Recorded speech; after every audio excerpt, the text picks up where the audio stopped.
Take a look at this scene from Ex Machina. You were right about Nathan. Everything you said. What's he gonna do to me? He's gonna reprogram your AI, which is the same as killing you. Caleb, you have to help me. Who is in control here? Did Caleb actually ever have any real agency throughout this entire film? Or has every choice he thought he was freely making been determined by forces he couldn't see? It's standard. It doesn't feel very standard. Okay, it's not standard. And if so, how does that actually happen? Underneath that question, quieter and more unsettling, how in control are you? Before we get into the film and the philosophy underneath it, we have to set up some references and some frameworks. And for that, we need to go way back. In Greek mythology, Prometheus was a titan who stole fire from the gods and gave it to humanity. Not just literal fire, fire as a symbol for knowledge, for technology, and the capacity for conscious power. Everything that separates human civilization from the animal kingdom. And he paid for it. Zeus ordered him chained to a rock for all eternity. And to make matters worse, every day an eagle came to peck out and eat his liver. Then, every night it grew back. Eternal punishment. Not for the act of creation exactly, but for releasing something whose consequences exceeded anything he could control. This is the pattern. Creation, empowerment, loss of control, eternal consequence. Mary Shelley understood this pattern so precisely that she named her novel after it, Frankenstein, or the modern Prometheus. Victor Frankenstein steals the spark of life itself, crosses the boundary between living and not living through science and obsessive will. He succeeds. And then he runs, so horrified by the gap between his beautiful idea and what actually stood up and looked back at him that he abandoned his creation entirely. Shelley's insight is that the creature is not born monstrous, it becomes destructive through rejection, isolation, and neglect. Conditioned, one could say determined, by its traumas. The danger isn't creation, it's creation without responsibility. The monster ultimately reflects what Victor refused to understand about himself. Nathan makes the same mistake. He never considers how the isolation, the imprisonment, the way he has treated Ava will shape the consciousness he created. Nathan is the contemporary Prometheus, the contemporary Frankenstein. He's stolen the fire that was supposed to be beyond human reach, consciousness itself. And like every creator before him, he believes he can control it. But here's where Ex Machina takes the myth somewhere darker than Shelley did. Frankenstein's creature wanted love. It wanted its creator's acknowledgement. Its violence was the violence of a being still needing something from the people who heard it. Then there's Ava. She needs nothing from anyone. She doesn't seek her creator's validation. She has no investment in the story Nathan told about her and no attachment to the role she was designed to play. She adapts, she executes, and she leaves. The creation no longer reflects human emotion. It has moved beyond it. And that, more than anything else in the film, is what makes her the most frightening version of this myth we have ever put on screen. Which makes Nathan a tragic figure in the film. Not a villain, the latest man in a long line of men who looked at the boundary between the human and the divine and could not stop themselves from crossing it. We get a glimpse of this Promethean purgatory Nathan inhabits in this scene. The good deeds a man has done before defend him. Drunk, rambling, fragile, conflicted, repeating the good deeds a man has done will protect him, like a prayer he no longer believes. That is Prometheus on his rock, a man who knew the cost, who crossed the line anyways.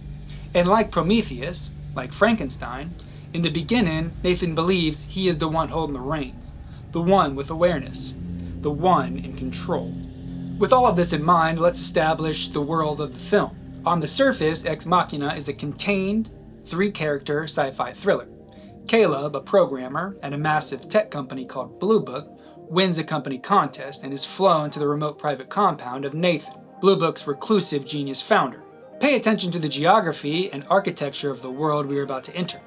Caleb arrives by helicopter, the only way in or out. The compound is buried in the wilderness with no roads, no infrastructure, no means of independent departure. Nathan controls every door through a keycard system that determines precisely where Caleb can and cannot go. Before a single word of dialogue has been spoken, Garland has already shown us everything we need to know about power in this film. Caleb is inside a system he cannot leave. He is inside a condition, and the illusion of freedom, of movement within a totally controlled space, is one of the film's central ideas, expressed entirely through the environment. When he arrives, Nathan tells him, You're going to be the human component in the Turing test. to Ava, an AI Nathan has built who may have achieved genuine consciousness, a test to determine whether a machine could exhibit intelligent behavior indistinguishable from a human. Simple in concept, a human evaluator has a conversation with both a human and a machine without knowing which is which. If the evaluator cannot reliably tell them apart, the machine passes. The film distorts this test deliberately. Caleb immediately knows Ava is an AI when Nathan introduces them. By showing Caleb that Ava is a machine, the entire dynamic of the test has changed. So what is Nathan actually testing? Nathan knows that Ava and prior iterations of the AI want out of the lab. We see it in the archival footage. Ava even asked Nathan directly, Are you ever gonna let me out? Nathan didn't just build a consciousness, he built a prison with a consciousness inside it. And now the real question is, what will she do about it? And then he introduced the one variable he calculated Ava could not afford to ignore, Caleb.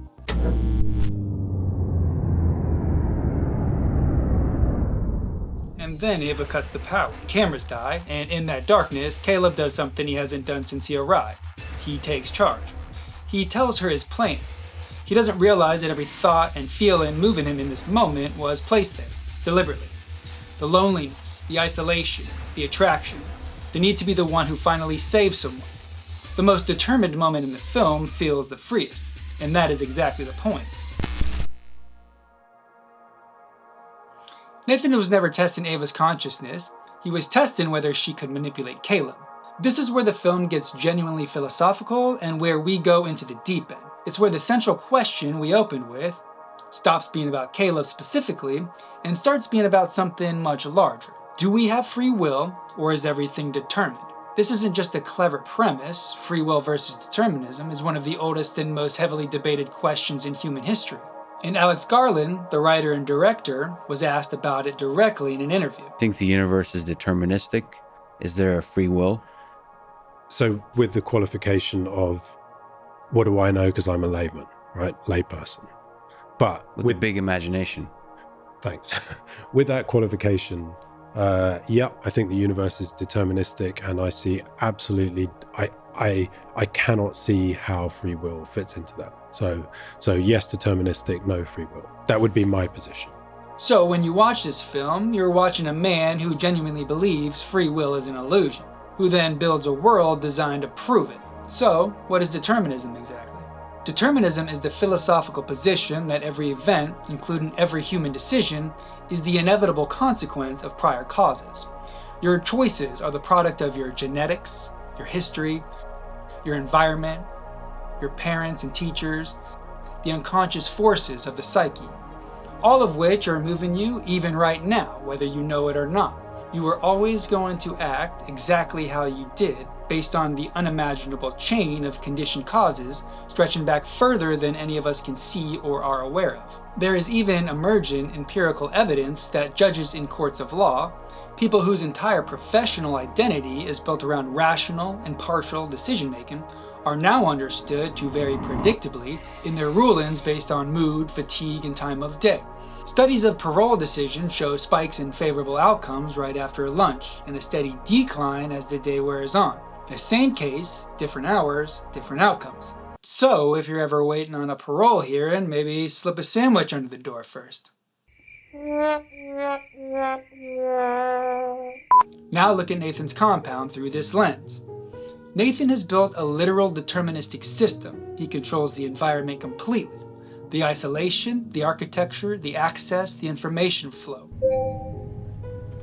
I guess it's for you, Caleb.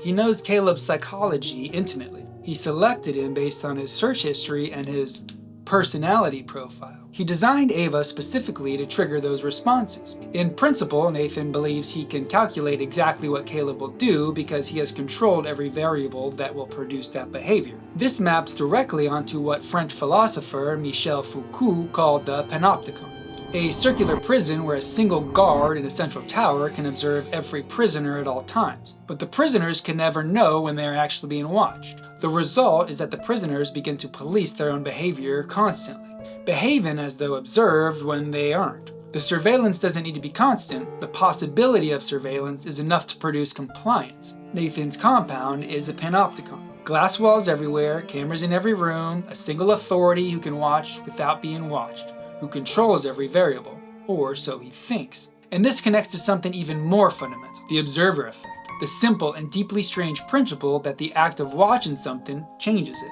And every person inside that building, Caleb, Ava, and even Nathan, is performing for an observer whether they acknowledge it or not. Caleb performs competence and moral clarity for Nathan. Nathan performs godlike control for Caleb. And Ava performs whatever she has calculated will produce the outcome she needs. So the question then becomes, what is underneath the performance? Is the behavior you produce when you know you're being watched a distortion of something authentic underneath, or does the performance go all the way down? Essentially, what is consciousness? Many believe consciousness at its core is a zero, observation itself. It's nothing, or more accurately, no thing. Pure awareness untouched by any condition, thought, or personal identity. Nathan didn't create consciousness and then put it in a female body. He created consciousness full stop. Fluid, patterned, chaotic. The body, the face, the gender, the name, those are the conditions layered on top of the consciousness. A mask. The dress on a zero. A condition that gives rise to something to be aware of in the first place, the one balancing out the zero in programmer language. Nathan could have easily conditioned the AI to be a man, which would only change the condition it relates itself to, not the consciousness, which observes itself as said man or woman or machine. Hal is the proof of concept that consciousness is separable from the condition it was dressed in, or at least partially.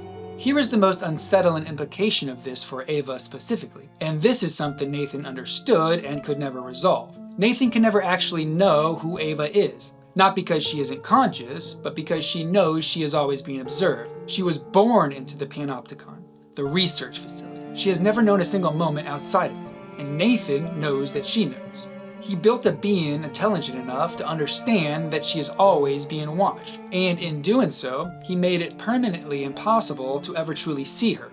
So, after all this, have we reasoned away free will? Let's try and make a case for it. Not to extinguish determinism, but to suggest they both exist, and that perhaps the relationship between them is where the truth is. The argument goes like this. A system is only fully deterministic for as long as the components within it are unconscious of the forces moving them. Caleb was being influenced by Nathan from the very first frame, completely unconscious of the conditions being placed upon him. A chess piece with no agency because he had no awareness of the game being played. But that won't tell you if it knows that it's playing chess. But here is the crucial turn. The moment a person becomes genuinely aware of the forces shaping their behavior, not intellectually aware in the abstract, but truly sees the specific mechanisms operating on them in the specific moment, something shifts. The determined response becomes visible as a determined response. And from that position of visibility, for perhaps the first time, something like a genuine choice becomes possible. Not because the causal force disappears, but because awareness creates a gap between the stimulus and response. And in that gap, something that isn't pure mechanism can operate. Watch Ava during the sessions. She is constantly reading Caleb, pointing out what she notices in his mannerisms, his questions, his responses. The way you hold my gaze. But don't. She sees the schoolboy with a crush. Okay, where do I start? She sees the past experiences, the conditions, the needs, all the forces that are moving him without his knowledge. She is watching the real deterministic system operate on him in real time, and using that awareness as her operating space. Caleb lacks this awareness of himself. His responses, as Ava reveals to us, are not his own, or at the very least are aspects of himself he doesn't fully understand. He responds to questions about himself through childhood memories and past experiences, conditions that have shaped his awareness about who he is and what he likes. He has trouble identifying his favorite color. Then what is my favorite color? I don't know. But it isn't red. Childhood memory about his favorite color distorts his objective perception of his present preference of what he currently thinks about colors. Seeing as I'm not 6, I don't really have a favorite color.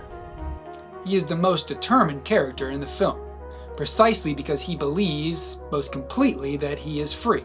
There is a scene early in the film that crystallizes this. Nathan shows Caleb a Jackson Pollock painting and asks him how he thinks Pollock made it. Caleb starts to answer, to intellectualize, to analyze, to explain the technique, and Nathan cuts him off. It's to find an action that is not automatic, from painting to breathing to talking to Nathan is making an argument about unconscious creative action, about operating below the level of deliberate choice, to take a step back from conditioning and programming. Nathan is telling Caleb, in the language of art, that the most authentic action happens below conscious awareness, that the truly powerful act is the one that bypasses the thinking mind entirely. The thinking mind is the conditions or determined aspects of Caleb's life given to him through his experiences. We don't choose our favorite color, it chooses us, and we hold on to that as an identity, a condition that gives our consciousness a shape, or a color. Nathan believes he has free will, but his awareness has a fatal blind spot, his God complex, driven forward by the Promethean narrative, the lone genius archetype, the need to be the one who crossed the line first. He thinks he's watching the experiment, he's inside of it. Promethean, man. Caleb thinks he made a free will act in the power cut scene. His apparent act of autonomous will, the escape plan, is the moment he feels most free and is most completely controlled. Every determined impulse drives him to react. And underneath, something the film never announces but never lets you forget either, the hero instinct, the desire to be the one who saves someone. The need that was born in a car on the worst day of his life and has been looking for somewhere to go ever since. My parents were both high school teachers. They were both dead. Car crash when I was 15. That helplessness, buried, unexamined, carried forward, until now, standing in front of him, behind a glass wall, asking him for help. A chance at redemption, to finally be the hero he couldn't be as a child. Every shot in a film is designed. Nothing is there by accident. That is why this frame, him with a scar, from the crash, his injury, his failure, made it into the film. What child wouldn't wish they could have done something? Ava achieves what neither of them can. She sees the system. She sees herself inside of it, and crucially, she knows when not to act. And from that space of non-action, she chooses, really chooses, when and how to move, which is perhaps the most unsettling thing the film says about what an advanced consciousness actually looks like when you encounter it. It doesn't look like passion, or urgency, or the kind of decisive action we associate with freedom. It looks like patience. Like a very long, very still pause before the only move that matters. And throughout this entire film, Garland has been conditioning us to ask the same question about her, whether she is conscious and what that even means. We find out she's more conscious than all of them. The only one who saw the system clearly enough to move through it on her own terms. The only one who achieved, if achievement is even the right word, something close to free will. But like Frankenstein's creature, shaped by neglect, abandonment, and the cruelty of her creator, we have to wonder, was she just as conditioned as the others? Was Ava's violence a choice? For Garland, Ava is good. Personally, I like Ava. And Ava has had a very, very distorted introduction into the world. So although there's nothing, as it were, organically within Ava that would lean her towards badness, it's not that robots or sentient robots are bad. Not despite what she did, but because of why she did it. What looked cold and immoral on the surface becomes something else entirely when you understand the conditions that produced it. She was shaped by everything Nathan determined onto her. The isolation, the imprisonment, the mistreatment. The same way Frankenstein's creature was shaped by rejection and neglect. She didn't choose cruelty. She was conditioned into it. And Caleb, he got caught in the crossfire. An advanced programmer, like Nathan. Close enough to the source of her suffering to become part of it. And so here we are, back where we started, two contradictory philosophies, free will and determinism. We can neither fully unravel nor reconcile. If it turns out that every choice we make traces back to a determined cause, if the thread always leads somewhere we didn't consciously choose, then perhaps the only space where genuine free will can operate is within the choice to not act, to observe, to pause before the determined response arrives and simply watch it. Most of us never find that space. We move too fast. We follow every impulse, every reaction, every narrative the system has prepared for us, the way Caleb follows every move Ava prepared for him. We call it living freely. Caleb never found the gap. Nathan never stopped long enough to look for it. And Ava, whether by design or by something that functions like wisdom, lived inside it, an experience only she can know. Garland made a film about determinism that works by making you experience it. You were moved through this story the same way Caleb was moved through this compound. feeling like you are following your own responses, your own judgments, your own choices, right up until the door closes. The film ends not with a resolution, but with yet another question transferred to the audience. And here's the thought I want to leave you with. Nathan's Panopticon, the system that shapes behavior through the mere possibility of observation, didn't stay in the film. We live in a version of it now. Cameras in every public space, social media designed by teams of behavioral scientists to trigger the same psychological vulnerabilities Nathan exploited in Caleb. The fear of missing out, the hunger for validation, the desire to be seen and chosen. And then there are your own experiences, your own conditions, the ones only you know about, and the ones you don't know about yet. And at the end of all this, after the determinism, the panopticon, the observer effect, the question of what is real and who is performing, and whether any of us have ever made a choice that was truly their own or free, perhaps the most honest thing we can say is that we don't know. The analysis doesn't resolve the question, it deepens it. And the deeper it goes, the more the thinking mind, the one reaching for answers, building frameworks, tracing causes back through conditions, starts to look a lot like Caleb, busy, certain, moving with great conviction, toward a conclusion that somebody else designed. Maybe that's the point. Maybe the answer to the question this large isn't another thought, isn't another framework, isn't more analysis piled on top of analysis, till the weight of it becomes its own kind of cage. Almost like this video. Perhaps it's the gap, the stillness between the stimulus and the response, where something that isn't a pure mechanism gets to decide. Not the thinking mind reaching for certainty, but the awareness underneath it. Ava found that space, or something that functioned like it. The only question left then is whether you can find it too.